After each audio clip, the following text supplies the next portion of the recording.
Hello. അപ്പൊ ഇന്ന് നമ്മള് പത്രത്തിലൊരു വാർത്ത വായിച്ചിട്ട് ഒരു സ്ഥലം വരെ പോവാണ്.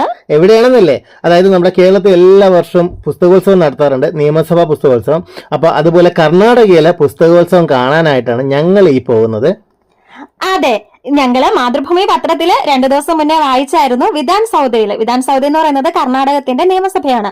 അപ്പൊ അവിടെ വെച്ചിട്ട് കേരളത്തിന്റെ മാതൃക പിന്തുടർന്നുകൊണ്ട് ഒരു പുസ്തകോത്സവം നടത്തുന്നു എന്നാണ് വാർത്ത വായിച്ചത്.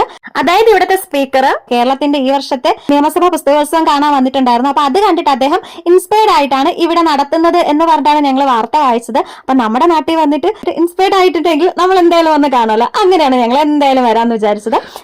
അവിടെ പോയപ്പോൾ നമ്മളൊരു അടിപൊളി കാഴ്ച ഉണ്ടായിരുന്നു. നമ്മുടെ MD വാസുദേവൻ നായർ സാറിന്റെ 2ാം മുഴുവൻ എന്ന പുസ്തകത്തിന്റെ ഇംഗ്ലീഷ് വെർഷനാണ് നമ്മൾ അവിടെ കണ്ടത്, ഭീമ എന്ന പേരിൽ. പിന്നെ മൊത്തത്തില് കന്നഡ പുസ്തകങ്ങളും കുറച്ച് ഇംഗ്ലീഷ് പുസ്തകങ്ങളാണ് ഉണ്ടായിരുന്നത്. അപ്പൊ നമ്മുടെ പുസ്തകങ്ങളൊന്നും കണ്ടില്ലെങ്കിലും MTയുടെ ഒരു പുസ്തകത്തിന്റെ ഇംഗ്ലീഷ് ട്രാൻസ്ലേഷൻ എങ്കിലും കണ്ടല്ലോ എന്നുള്ളൊരു സന്തോഷമാണ് ഞങ്ങൾക്ക് ഉണ്ടായിരുന്നത്. എന്തായാലും മൊത്തത്തിൽ അടിപൊളിയായിരുന്നു അല്ലേ? അതെ.